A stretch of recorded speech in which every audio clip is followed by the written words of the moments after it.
Welcome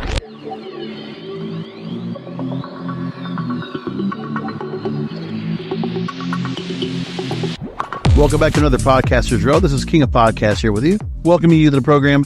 Thanking you for subscribing, if you haven't done so, to Apple Podcasts, Spotify, YouTube Music, Amazon Music, iHeartRadio, all those places to find the program. If you haven't done so, make sure subscribe, rate, or review, especially on Spotify and Apple Podcasts, so that I can get a little bit of love in there, make a little jump up the rankings over here in Chartable or all these other spots, but would really appreciate that.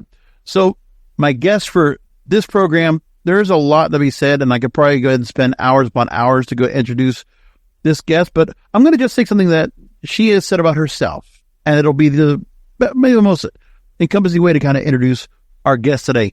She believes in miracles, Manolos, and the power and profit of mistakes. She's fueled by green juice, Italian espresso, and glitter, and she's empowered hundreds of leaders to build empires, overcome self-limiting beliefs, and transform stories of self-sabotage into success. I'm here with an entrepreneur, coach, motivational speaker, host of several podcasts, most notably Crown Yourself and Communication Queens. I'm here with Kimberly Spencer. Kimberly, thanks for being on. Thank you so much for having me, Brosco. It's such an honor to be here with you. From a one queen to a king, it's so great to communicate. And just to know, I only put that out there for myself only because of the fact that, in 2012, that domain was available, that name was available on social media. Nobody picked that up yet. And for me, I've done over 25,000 hours of podcasting, whether it's editing, hosting, producing, all of it. And it's, again, I've put the work into it. I've edited them down. I've had to produce them. I had to enhance them. I had to scrub them, clean them, clip them, all of that. It's been for a long time. So, that's the part I come from. But again, I crown myself, but it comes with no accolades like you have. You have quite a few accolades for yourself. But it didn't mean it did not come with a lot of motivation and a whole lot of obstacles that came in your way from quite a few things that you mentioned in your own story. And you talk about coming from, it was a broken family, the fact that you went through so much to try to go and bring yourself up to where you are today. First of all, you were talk about how you were captivated by stories of powerful women, especially princesses who ruled with passion and purpose. You had issues early as 9 years old where, first of all, codependency and addiction were the norm at home. You were dealing with bulimia and body image issues, hiding behind a facade of having it all together. You were in a cycle of self-sabotage, you said, believing that you were broken, constantly seeking validation through achievements. So there's another program I do also. It talks quite a bit about dating society culture. And I do talk quite a bit about trauma. I'll talk about my own trauma on that program, believe it or not. But the thing is that it's so much more common than people will give credit to. There are not enough people that are going out there to go and seek therapy or trying to seek help in some cases because, like you said yourself, that cycle of self-sabotage, trying to keep the facade of having it all together. So when you put that out there and you're speaking to others about your story, talk to me about trying to go ahead and break that cycle. Well, you break the cycle with truth. You have to be honest about where you are, where you're at, what's going on in your life. And that's how you break the cycle is you start sharing, because shame loves secrets. And so as I started to just shine some light on these cracks, specifically it started with me sharing that I was struggling when I was 15 years old, after 4 or 5 years of silent struggle with bulimia, that pouring light into those stories and letting people see and then being open to receiving support. Now, initially, I didn't know what that looked like, but that's the power of stories. And that's why I'm such an advocate for podcasts and going on podcasts and sharing your stories, because it wasn't until I moved out of the environment of my childhood home and started teaching Pilates. And that was my first entrepreneurial venture at the age of 19. I was a freelance Pilates instructor. That was my first business. And that business allowed me to suddenly be surrounded by 10 different people, 5 days a week, 10 hours a day, learning and hearing their stories. Because just like a hairstylist or any other, service-based profession where you're working one-on-one with a person, you're going to start to hear different stories. And what I started to hear was different belief systems, different strategies for living, different ways of surviving and different ways of thriving. And that's the power of being able to share and listen to podcasts and listen to other people's stories, is because you are exposing yourself to new strategies of possibility. And that's the power in story. That's why I'm such an advocate for sharing and speaking the truth and sharing your story and sharing the ugly and sharing also the successes. Because having worked with high achieving leaders for 9 years, like a lot of times they brush over their successes really fast and they don't take the time to acknowledge, holy crap, I built a company that's currently, like, not me, but one of my clients built a company that's currently on the stock exchange for $5 billion. Like, wow, that's a pretty significant accomplishment. But as high achievers, we're like, oh, well, did that. Now I'm on to the next thing. So we don't actually get to embody that success. And I think that that's one of we're very good at owning our mistakes and our flaws and our foibles eventually. But sometimes it's owning our successes and it's owning the things that make us great and the things that we do really, really well that also needs to be significantly owned as well. So what can you tell me about the demographic of the audience that has really latched on to your program? Because one of the things I'm really curious about is, the sooner that someone is able to confront the obstacles that they're dealing with, the fact that they are in that cycle of self-sabotage, they want to get themselves out of this black hole, this what's holding them down, this quicksand that's kind of keeping them in place, that, as long as you're in that mindset, you're still stuck with all these things that you're trying to keep that facade together, bad decisions come in play. And we obviously know that it happens, if you're able to go and catch someone who's younger and help them curb that sooner, obviously that's going to be a tough sell because of the fact that there's a rebellious nature to someone who might be a teenager, even in their early 20s, to make changes because they don't feel like they need to make a change. And there's a kind of a stigma that will be thought about, well, it's like somebody that has to go 12 steps. They become a completely different person. They get very religious. They just become somebody else, and they're not even they're a shell of their former self. Then that might isolate some of the people they had in their life. What do you say about that in terms of the audience that comes in and how they, at the point of when they've caught on to your programs?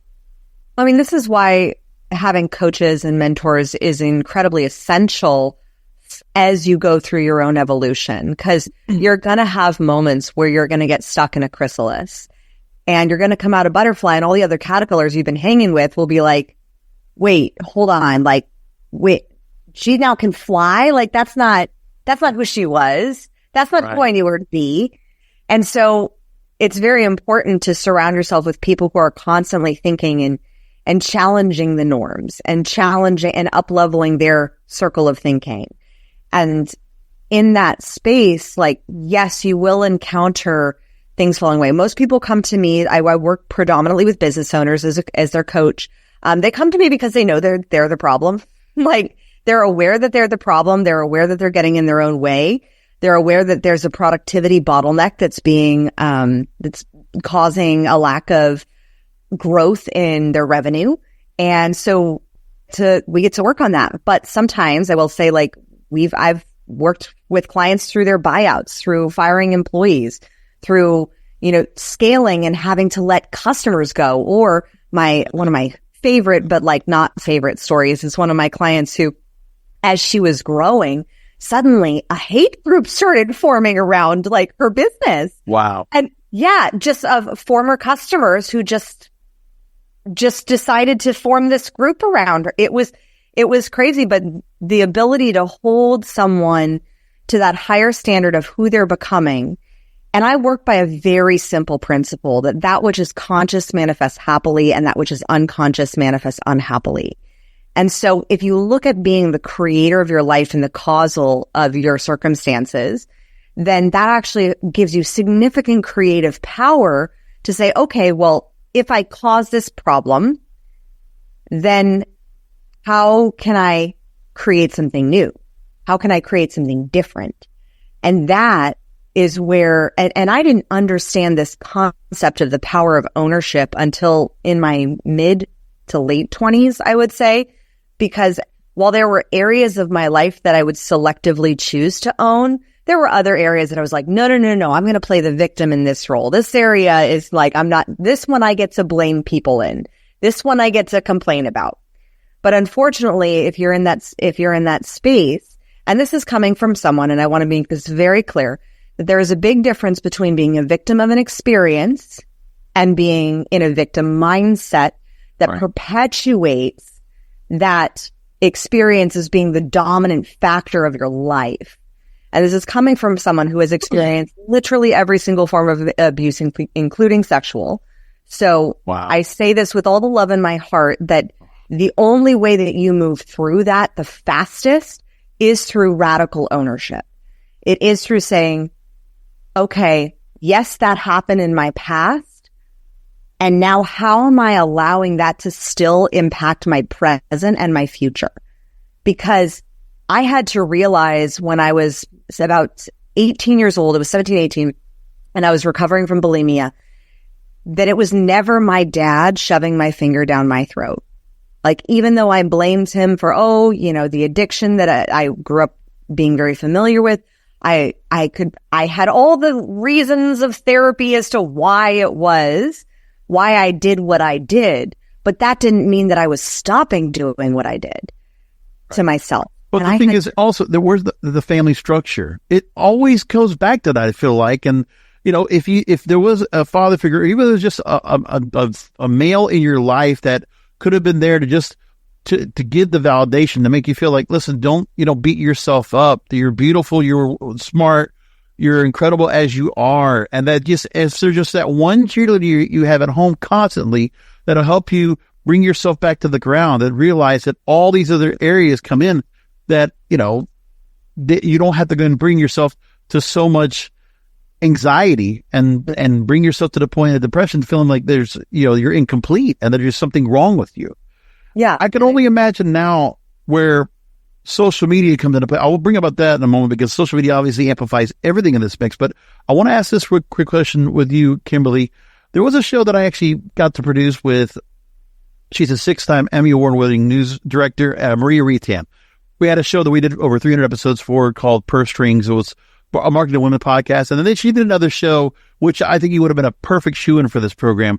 And that was called Dream Possible. It wasn't a long series. We only did about 24 episodes, but it was profiles of professional women who redefined their success, their jobs, their industry, their hobbies, and how they have been empowered to innovate or reimagine both in their personal and professional lives, and how they learned how to dream it and make their dreams possible. So you had the dreams going on early on, but what I want to ask about is what she would ask her guests. How did you conceive it and make it reality? Take what you were looking at as a dream and making it possible, overcoming the odds.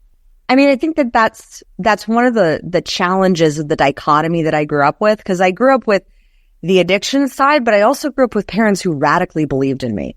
Like, so I had the really crappy tools of coping mechanism. Right. But I still had radical belief system that I could do anything, and that I was very fully supported in the paths that I chose to take, even though unconventional.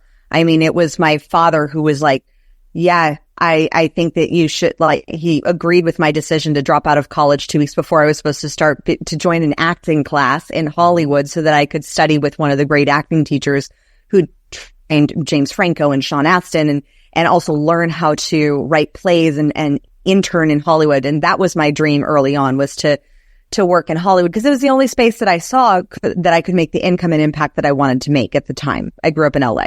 Right. But through entrepreneurship, because I had seen my parents grow, even with my dad being an addict, a business from nothing to a successful multi-million-dollar business by the time that my father passed. And that was when I came on to help with their marketing in 2019, 2020. But those experiences so I didn't see entrepreneurship because I still had the childhood programming of, broke, entrepreneurship equals broke when I was younger. Like, I didn't see entrepreneurship as a means, but I realized that I'm naturally an entrepreneur, because, I mean, like my bio said, I was like selling bags of glitter water at 5, split testing price points for 5 cents or $50. Like, I've always been entrepreneurial, and I've always had this knack of being able to see how trends are. And and I honestly attribute this to like experiencing challenge growing up and childhood adversity, is I see patterns. And so I not only see patterns in people, but I see patterns in business, and I see patterns in industry. And that's a superpower. And that's allowed me to jump on to different, that's why one of the things, the patterns that I chose was that after I had my first feature film picked up, distributed, Lionsgate picked it up, Netflix picked it up. After that first feature film that I co-wrote, Bro, got picked up, I was like, I see the pattern that I actually prefer to be more in the driver's seat than the architect, which is basically the architect is the screenwriter. Like, right. It's not as much decision-making power once you finish the script. And I said, I wanted, I saw entrepreneurship as that vehicle to be able to be the director, be the producer, be the writer, and have the team that does the production of the business. And so I started to see entrepreneurship as this avenue that I could have everything that I wanted from Hollywood, but without the weird Hollywood stuff that sometimes goes down in Hollywood. And then the being able to just have that audacity. Like, I've always had a level of audacity when it came to wanting something. And maybe that's, like, there could be a bajillion different reasons, but that's, I think, honestly, it's just a part of who I am. Is I've always, when I see something that I really deeply want and I don't self-sabotage, then I go after it full bore. And my husband calls me a hurricane. Like, he's like, it's a freight train. Like, forget it. Like, well, I know it's already done. So it's in that audaciousness that sometimes it can seem a little delusional to people. Right. But that's why being very particular with who you share your dreams with and making sure you're sharing like, a lot of times people share their dreams with people to seek that validation, to get that, oh, this is a good idea, rather than trusting that knowing that's inside their heart. That's like, oh no, this is a really good idea. I believe in this. I'm fully backing this. So I actually keep most of my ideas and most of my projects very close to the chest until we're starting to release it. And I just saw an interview with Sarah Blakely, and it was like, oh, she said she recommended doing the same thing. I was like, she does too. So that was cool validation for me, considering that her new shoes, Sneaks, I'm like all about. Right. Now, your time in Hollywood, being the screenwriter, doing 3 years plus to get to see this movie, Bro, the film, go from something you were scribbling down as a manuscript into an actual full-length feature film that did get released to theaters. And the other part was, in Hollywood, you were always surrounded by, in the areas of talent agencies and entertainment companies, where you're seeing probably other fellow scriptwriters or actors that are aspiring. A lot of aspiring people in Hollywood is what you're seeing. And they all come with their own level of, I imagine, emotional or physical or psychological trauma, because unfortunately, I always feel like with some people in Hollywood, you had to be some kind of broken to make it into that field over there in the first place. And then on top of that, it's such an insurmountable, for some people, feel like it's an impossible feat to break into Hollywood because there's only so many people allowed to go and make it in, and also about how you know who you know. And you did that, and you brought that in here. So how much of that still encompasses what you're doing today because of the people that you were surrounded by, like yourself, trying to make something of themselves in such a hard field to get into? I think that's the beauty of looking at the skill set that is mastered through whatever industry. So I look at the principles that I learned when I was interning at different agencies. Well, now with our Communication Queens agency, we leverage the same style of casting, in essence, for our clients that we put on podcasts. Like, we are using the same processes from Hollywood in that process. The same was true when we started our production for Crown Yourself, the podcast, and Communication Queen podcast. We use a similar Hollywood production structure of in development, pre-production, production, post-production, distribution, and model that same flow. It's worked for Hollywood for 100 years. You might as well just model it. And so there are those principles of flow and structure that really work. Same with the principle of it's not what you know, it's who you know. And that's really why I am such an advocate for people for business owners especially, going on other people's podcasts. I mean, I wrote the freaking book on it called Make Every Podcast Want You, How to Become So Radically Interesting You'll Barely Keep from Interviewing Yourself. Because there is so much power in the proximity with a podcaster. Because as podcasters, you know, Brosco, like we're interviewing people constantly. We're meeting new people. We're constantly up-leveling our circle of influence. And that's incredibly powerful for a business owner if they build a quality relationship, because everything is really about the relationship. And people feel, just like in Hollywood, when you're in a relationship to get something rather than to give something. And I think that that's when you can approach any relationship from an act of generosity and service and looking at how can I support you? How can I build you up? Not just build me up, but build you up. How can I support your audience by being on your show and truly add value? It's that mindset shift alone that starts to build quality relationships rather than a relationship based on taking. You have definitely taken your own personal experience and you have brought it out there so far with what you've done in terms of creating various speaking engagements to writing your own book about your own issue of believing when it comes to mindful meals, how to eat like a queen, still look like a princess, and all these different areas you've brought yourself out and you spread yourself out with your podcast. I mean, when you be able to go ahead and open yourself up so much, I mean, do you feel like there's anything that you would leave that is personal, or do you feel like you could just, that there hasn't been anything you feel like that is not out of bounds that you would never be able to go and not talk about? Yes. I mean, I think if there's a personal problem that I'm dealing with presently, right, I don't share that on a podcast interview. I don't share that publicly because it's not healed. So there's still, and especially because we want to be aware of the emotions that we're bringing to the table. Every story I bring has come with healing. Now, the other line that I dance with is when it comes to my kids. So my kids are 7, 3, and I have 1 on the way. And they are they are my life. Like, and they also, I don't know if there's something that I say that may impact their influence, we never know this years down the road. I mean, I saw there was an Instagram challenge that was happening on social media that I was enraged by. And it was this one where it's like you smash an egg on your kid's face. And I was like, first of all, that's abuse. Second of all, that's cruel. And you're doing it, you're like, oh, we're going to bake cookies together. And look at how funny this is. And thirdly, you film it for all the internet to see. I'm like, that's going to stay on the internet and follow your child throughout their life, knowing that their parent was quite frankly a bit of an asshole, and an attention-seeking asshole. Like, that doesn't serve anyone, and it doesn't serve the child. So, I'm very discerning with what I post and share about my kids.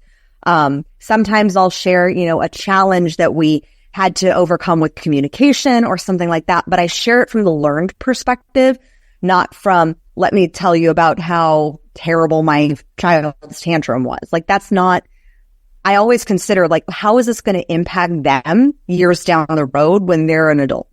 And what will they think of? Because podcasts, the internet, these things, you put it out there and it lasts. And so being aware of, especially as a parent, of what are you sharing?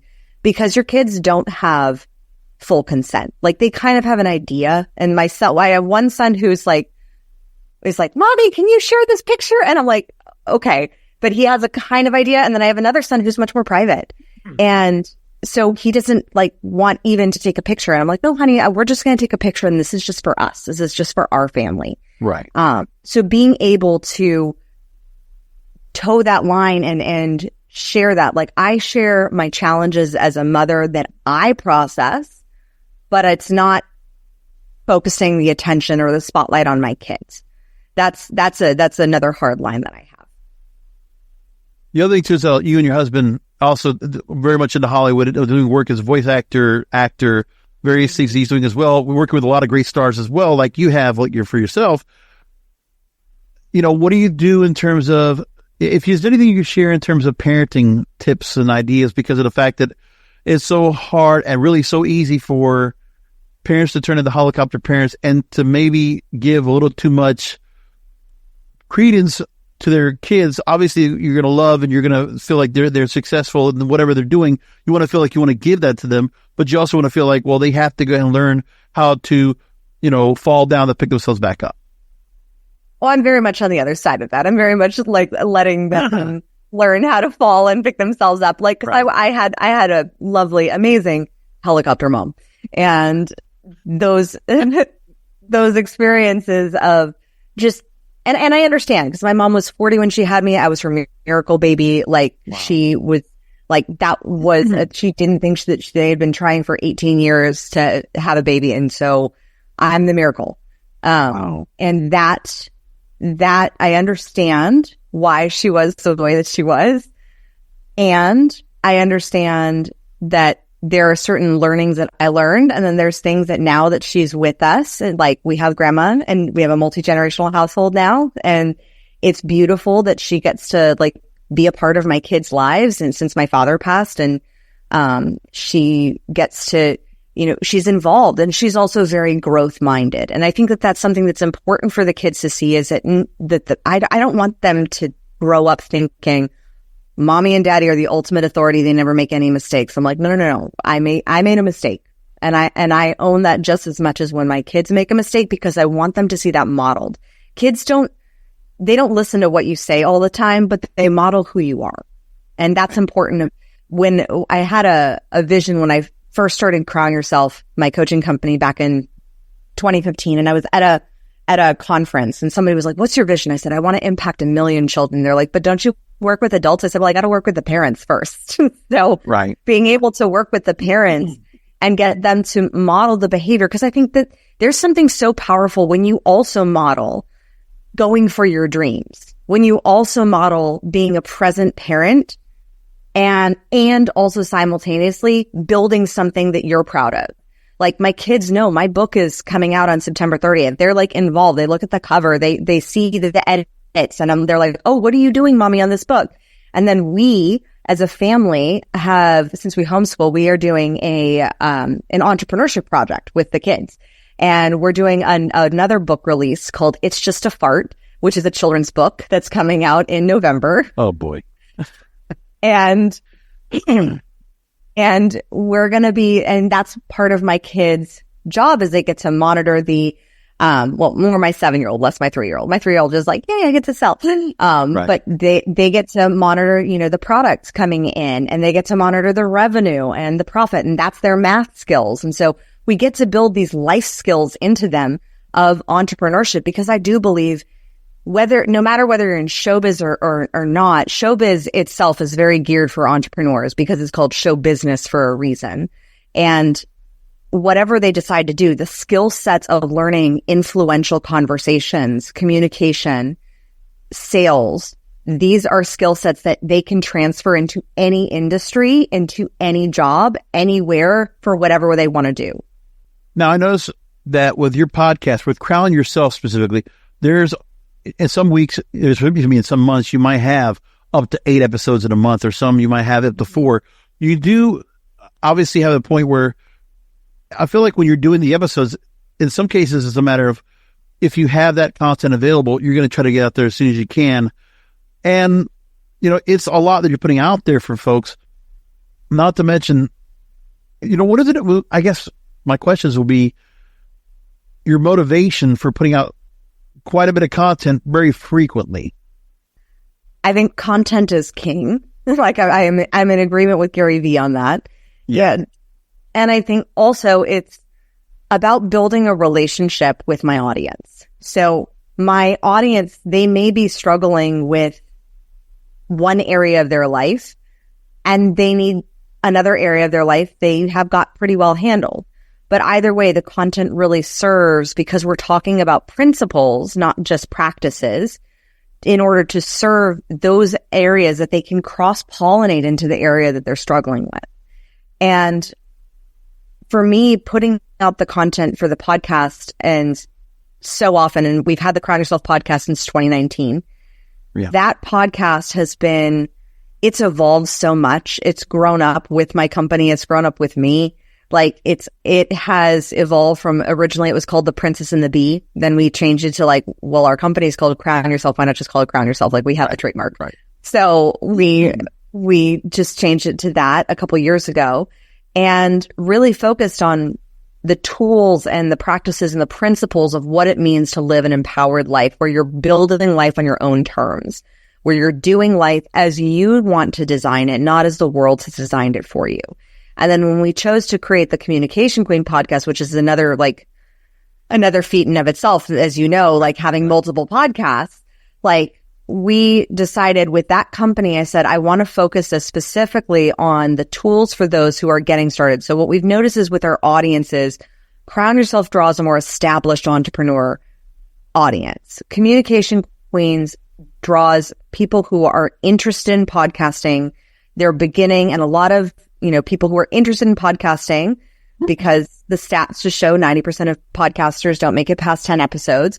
They are normally more beginners in business and a lot of times.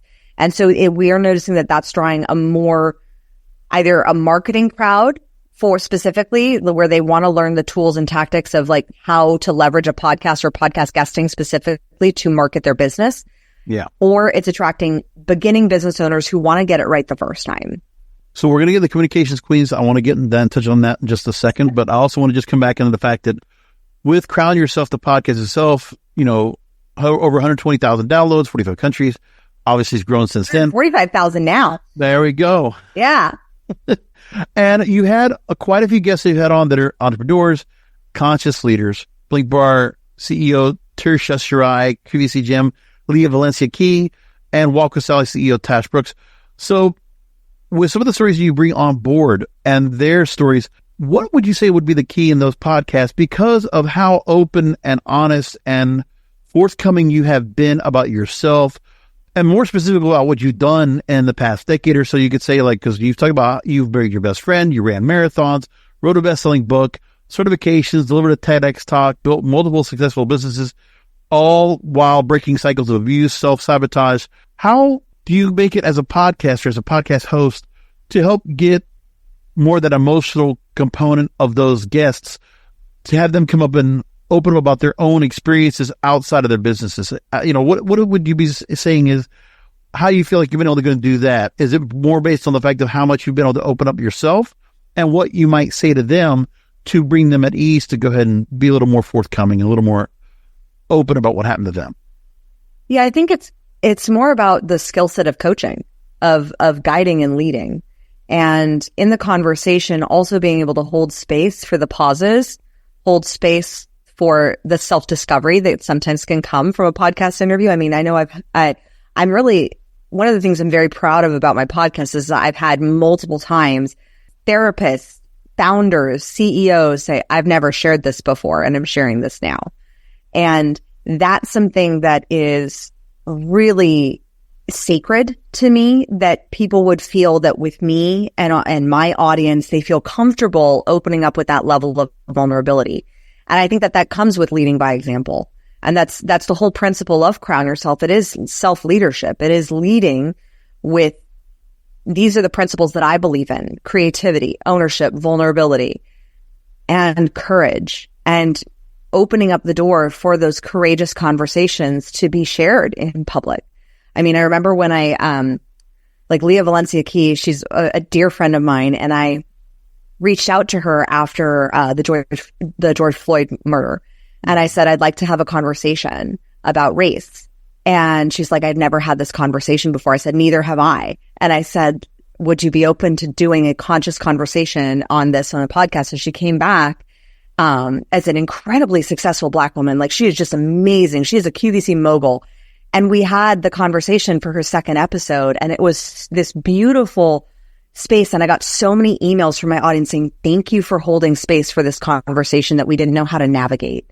And being able to open up and have that and honor the conversation with curiosity and not with judgment. I think when we, as podcasters, we become better hosts when we set aside any preconceived notions, judgments, or even expectations for how we think the interview should go, and allow for the present moment to guide us with curiosity as to like, oh, maybe there's something here that we can explore together. And maybe there's something here that we can explore together. And that opens up new realms of possibility, not only for us as humans between like the podcaster and the guest, but for the audience to listen to that. And that's honestly why I think every politician should have a podcast, quite frankly. I think that we would have much more open, transparent discussions rather than the divisiveness that we see these days, with just being able to hold the space for a longer form conversation of curiosity. I love that. Now, let's move along the communication queens.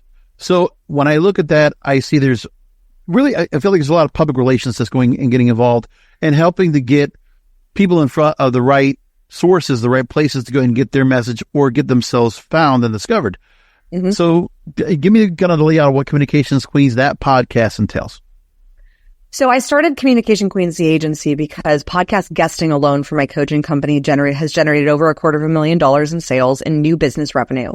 And I initially started a course, launched it to my community. They loved it, launched it again. It bombed. And I said, why? And I asked them and I got the feedback. And they said, well, we don't want to learn how to do it. We just want somebody to do it for us. And so in 2022, like any sane mother of a newborn does, I had a second baby. I figured, why not start a second business? And so we started the second business, Communication Queens, which is our guest podcasting agency, where we do strategic matchmaking between our clients and the podcasts that are a fit to build their brand awareness and their bottom line. And how we do this is the Communication Queen podcast really focuses on the strategies of how do you build a quality relationship? How do you, like, so many people, like, and I've had this just from the feedback alone from my early readers from the book. They're like, oh my gosh, these are successful entrepreneurs who have been the early readers. And they're like, I forgot this marketing principle. I completely forgot. Like, I totally didn't think of like just a simple thing like sending a thank you note after a podcast. Just a simple building a relationship, because so often we get so busy and there's so many appointments in the day and we're constantly going, that just that simple act of presence of like, hey, thank you for your time. I really appreciated it. Like, these simple basic tactics build quantum leaps into your business and into the possibility of what relationships you can foster as you start to go on more and more podcasts. Right. And so Communication Queens, the podcast, really focuses on communication tactics, whether it's NLP, which neuro-linguistic programming, sort of hypnotic language patterns. Read a lot of books on that, so I'm familiar. Yeah. Yeah. I've been a master NLP coach for a while. So like and it's one of the foundations of my coaching practice. And it's as soon as you know these principles, like you will listen to speeches given from, on stage to, politicians. You're like, oh, I see that. I see what they're doing. I see they're chunking up right there to gain agreement. I get it. Yeah. It's amazing. It's like to watch, opening your eyes up to the matrix. It's like, it's phenomenal. So I share some of those tips and practices and how you can leverage that and how you can build rapport and how to also what podcasts have done for people. Like, I think that that's a huge thing as well, is sometimes we don't recognize the power that is in an interview, the power that can come from public speaking, the power that can just come from sharing your story. And sometimes, because I've worked with a lot of speakers, like speakers on stage, it's very different when you go onto a podcast interview. Like the calls to action are different, and translating a skill set from one medium into a different medium it's a skill in and of itself. And so understanding how to translate that skill set of public speaking in a forum where everybody's got their butts in seats, where they are avidly listening to you without, other distractions, to listening to a podcast interview where they're doing the dishes and then they're monitoring the kids, or they're carpooling they're carpooling someone to somewhere. Like, and then it's like, oh, well, here's the call to action, and text this number. I'm like, no, stop it with the texting. Don't tell people on a podcast to text a number. Save that for the stage. Don't do that on a podcast interview. So there's certain principles that have to be translated specifically for the podcasting medium, that for those who aren't used to it, don't think through those. So they, like, a lot of times, and to see this especially with calls to actions and freebies, where people are like, oh, here's a freebie and it's my PDF download. And I'm like, just think of the medium. Think of how people are consuming a podcast. They're listening. It's an auditory medium. Right. Let your freebie be something that's auditory, because they're already in an auditory representational system. They're going to prefer to consume it in an auditory representational system, maybe not your PDF checklist. So I want to get a little bit into the breaking the fourth wall when it comes to that, because for one of the things I do for one of my full-time gigs that I have is with, I produce and I manage the day-to-day operations for CannabisRadio.com. I've talked about it here on this program before, but that's where I do a lot of my interviews. I do hundreds of interviews, and I have to communicate with dozens upon dozens of PR companies. So someone like yourself would be pitching one of those particular guests to be on a podcast, and I have 2 podcasts I do over there. And then I do this one here where, for my own sake, Podcasters Row was really just an experiment, just so it was a bit of a cross-promotional pattern. I was like, okay, I want to be I'm not worried about being on other people's podcasts. I've had a couple of those opportunities because of doing this.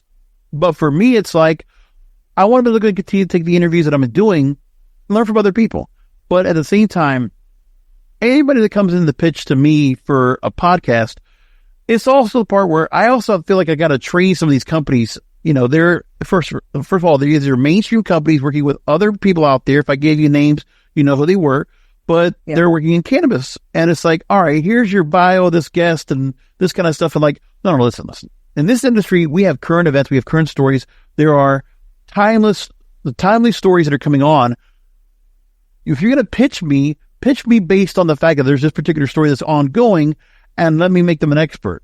And I can make somebody go and be an expert on anything like this, because for me, I want to be able to talk about the stories, but they don't need to hear me doing a monologue about that. Let's bring on somebody that really knows what's going on.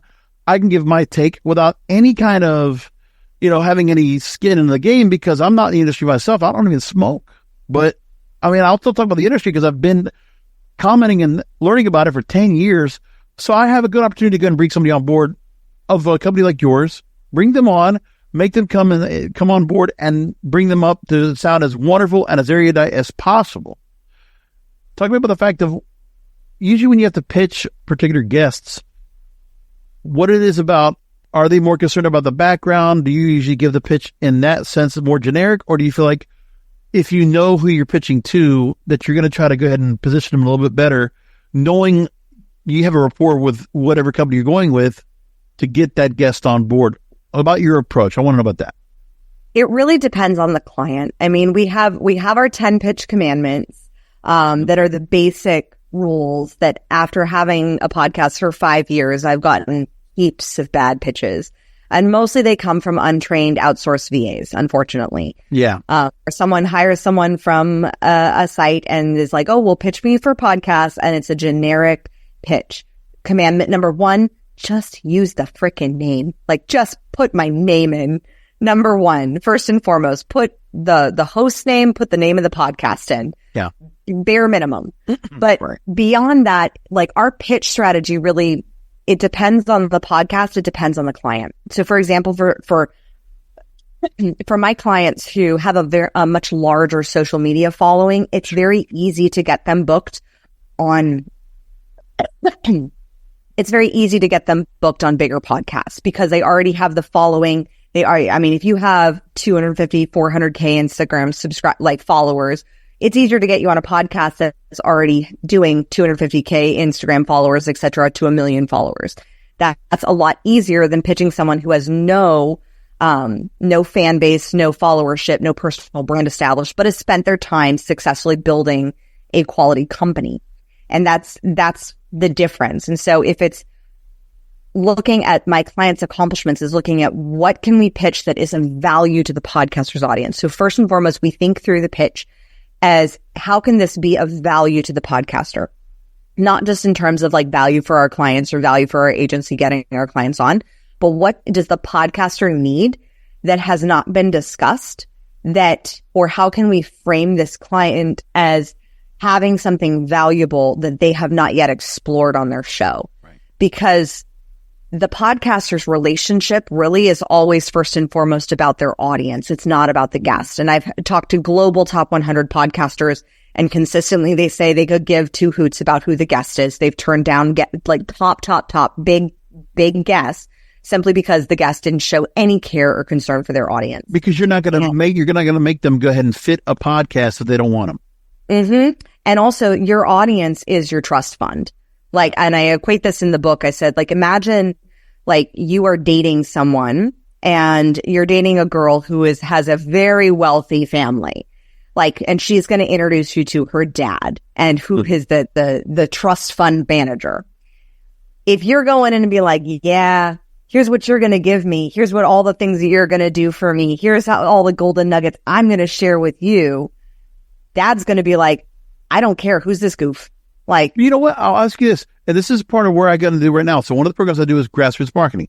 And honestly, it's a hodgepodge. It's a repository of either interviews we do in the conference scene where if we're out and about, or they're just people that we brought on board that are just wanting to go ahead and have their first exposure onto the network.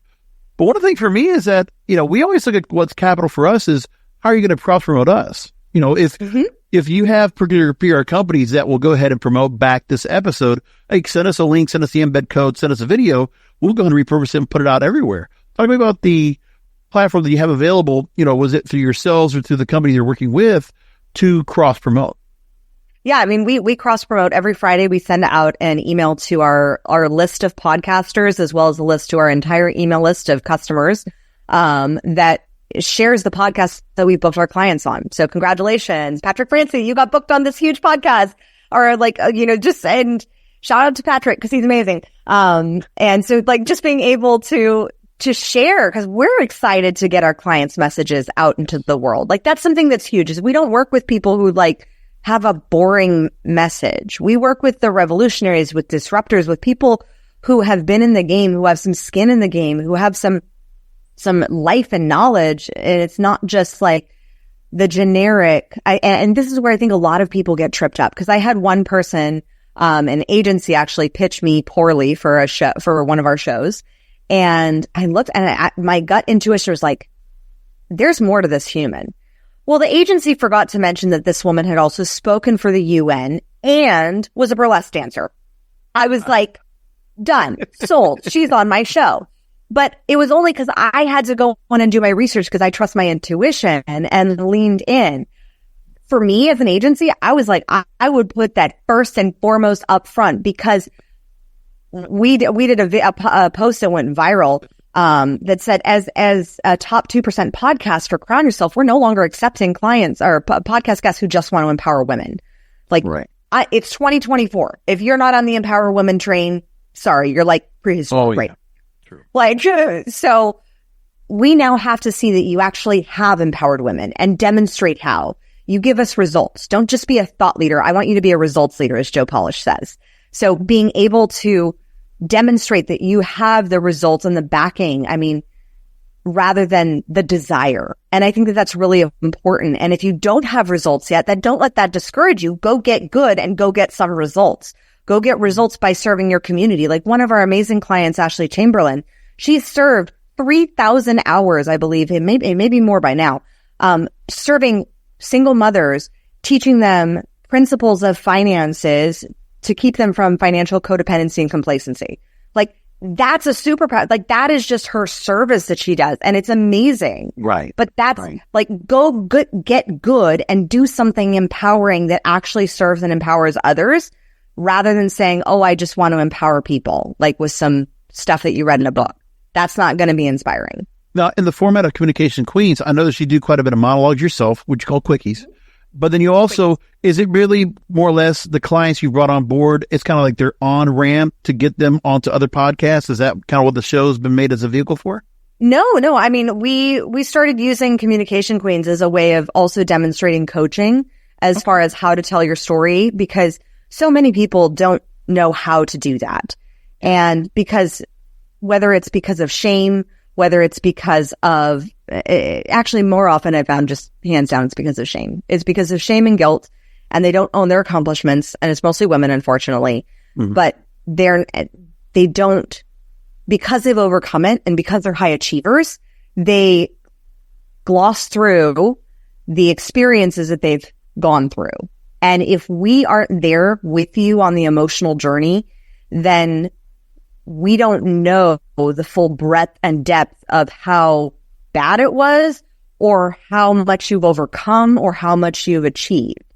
And that's essential for guiding and putting yourself as a leader in the position of the guide for the audience to want to come on board, whether it's your blog or subscribe to your newsletter or to, listen to your podcast or to whatever call to action that you have.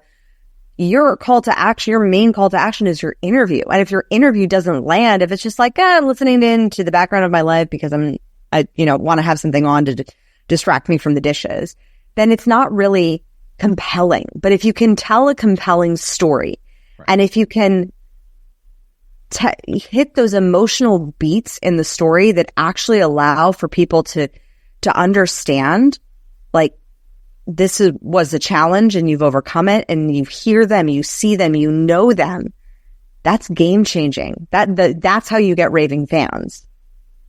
Fantastic. I want to make this point too, that so when you come to about empowerment for women, and for if people are not doing that yet, or there are women that you might have met in your circle that have not been able to do enough to get their message out there or to express who they really are, or be that outspoken is basically the idea. I think of Jean Sullivan. She's a chief investment officer at ArcView Ventures. Remember talking to her. We always talk about social equity on the programs over on Cannabis Radio. That's always a big thing about that. But also in terms of social equity, it's also for empowerment for women, because of the fact that if women are having a seat at the table, whatever negotiating table that is, or in a conference or whatever it is of a company of some higher stature, they're a top level executive, they have to not only be vocal, but they also have to, when they have a seat at the table, they need to replace that seat at the table with someone else, another woman. And the idea of that, how much of that is incorporated to what you're talking about with the guests here? Well, I mean, it's getting women's voices out into the world is very important, and having people have role models and see the power of possibility. I think man or woman, you're going to start to see people opening doors to possibility so long as you allow for the conversation. And I think that's part of the power of podcasting, is opening doors for deeper conversations. Yep. Opening doors to also share of those experiences. I mean, I've coached leaders for 9 years now, many of them women, and many women have said, unfortunately, it's not the men that have held them back, it's the women. And having been the only woman at many a table, both in screenwriting and in my e-commerce business, yes, there is I've very rarely actually been held back by a man. It was my own self-sabotage. I've only had, ever since starting the agency, male other agency owners have been nothing but supportive. I have had several experiences with some other women who have said pretty nasty things to me around starting my second company, and like, where I'm like, oh, I didn't know. It's so weird to me, because I don't even think, like, I'm like, wait, we just met and you're gonna tear me down already, like, right? Like, and I think that's where we as women have to heal our own sister wound. And it's a generational trauma that we have as women, because years and years ago, we were all pitted against each other and had to rat each other out as witches, or else we would die. And it's a generational trauma that we're struggling with. And that's why I brought Dr. Valerie Rain, author of Patriarchy Stress Disorder, onto the Crown Yourself podcast to talk not only about the challenge with the patriarchy, but the challenge of women now, of what we have to do to heal. And it comes down to sisterhood. It comes down to what my friend Megan Conter, who's the founder of Dames, has created for 6, 7, and 8-figure women. It's a group and it's a community of women who lift each other up, who raise their hand, who say, hey, how can I support you?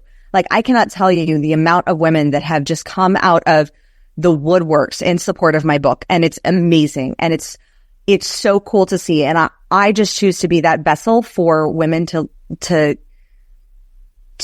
be the example. And I think we just have to be the example for our sisters, for our friends, for our daughters, and for our boys. Like, for me, I was just marveling the other day as we were watching Captain Marvel, that, oh my gosh, my sons are never not going to have the same experience that I had. They're never going to have the same experience that I had watching Wonder Woman, seeing a woman leading men into battle. Yeah. Like, and that was the first time. And I was like, and I was in my 30s. Like, they're 7 and they're seeing women kick ass. And I'm like, that is the model for this new generation that I'm so excited for, of what we're creating, of the new paradigm of women actually having a seat at the table, but it comes from women not ripping each other down.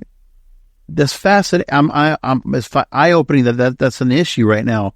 But I mean, the fact that you've been able to go find that from all your experience, that needs to be much more magnified. And I'm glad you're doing that right now, because I would have never thought of that. And the thing is, I do believe the fact that, when it comes to men, we want to be supportive. I think it's more about meritocracy versus anybody that's going to be performative or just fitting to fill a quota. I don't want to deal with that at all. All I've ever done, especially when the business I'm at for full time, when we brought on women, it's only because of merit. It's nothing else. It's like, yeah, you're going to perform well. We want you here.